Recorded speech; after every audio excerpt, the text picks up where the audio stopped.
E se você pudesse sentar e interrogar a fonte de todo o fracasso humano? Pois é, em 1938, Napoleon Hill, o mesmo autor do famoso Pense e Enriqueça, escreveu um livro tão polêmico, mas tão polêmico, que ele ficou guardado por mais de 70 anos. Ele dizia ter feito exatamente isso. Bom, hoje a gente vai mergulhar nesse manuscrito perdido, mais esperto que o diabo. Logo de cara, Rio já prepara o terreno para uma batalha. Mas olha, não é uma batalha contra uma força externa, não. É uma luta que acontece dentro da nossa própria mente. A ideia central do livro é essa: o conflito entre o medo, que ele chama de o diabo, e a nossa fé inabalável, que seria a nossa grande arma para vencer. Mas, para a gente entender essa descoberta dele, a gente precisa dar um passo atrás e olhar para a jornada do próprio Napoleão Hill. Uma jornada que, olha, levou ele do topo do sucesso para o fundo do poço. E foi exatamente isso que preparou o caminho para uma revelação incrível. Tudo começou com um desafio. E não foi um desafio qualquer. Veio de um dos homens mais ricos da história, Andrew Carnegie. Ele viu alguma coisa no jovem Hill e deu para ele uma missão que ia definir a vida dele: decodificar o sucesso. Como? Entrevistando centenas de pessoas bem-sucedidas e, o que é mais importante, milhares que fracassaram.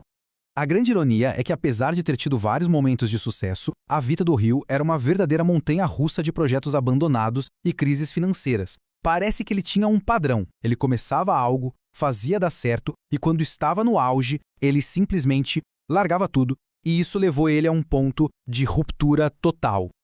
E aqui foi o fundo do poço. Imagina só, o homem que tinha a tarefa de escrever o Manual do Sucesso era, nas palavras dele mesmo, um fracasso completo. A dor e a humilhação de não poder comprar nem uma árvore de Natal para os filhos foi que serviu de gatilho para o que aconteceu depois.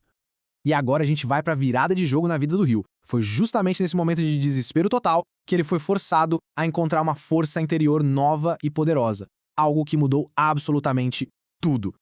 O próprio Carnegie já tinha cantado essa bola anos antes. Ele chamava essa força de outro eu. E não é nada místico, não. Pensa nisso como uma parte mais profunda, mais poderosa da nossa consciência, que só dá as caras quando a gente enfrenta um problema tão grande que nos obriga a sair dos nossos velhos padrões de pensamento. E foi ali, no seu momento mais sombrio, que essa voz interior, esse outro eu, deu um comando para ele. Um comando claro, inegável. Não era uma sugestão, era uma ordem. Termine o trabalho que você começou. E essa foi a salvação dele.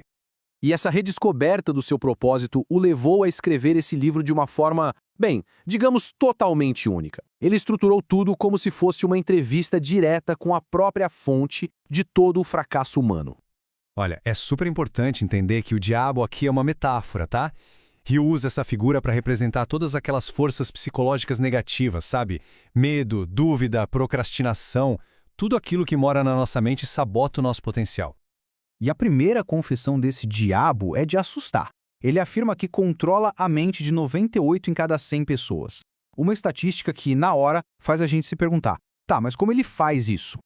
O diabo, então, revela que suas ferramentas mais eficazes são os 6 medos mais básicos da humanidade. Ele planta essas sementinhas na nossa mente e elas vão crescendo, crescendo, limitando nossas ações e nos deixando presos num ciclo de paralisia. Mas de todas as armas que ele tem, existe uma que ele considera a mais poderosa, a mais sutil de todas: o hábito de viver sem rumo, devagar pela vida. O diabo chama isso de alienar-se.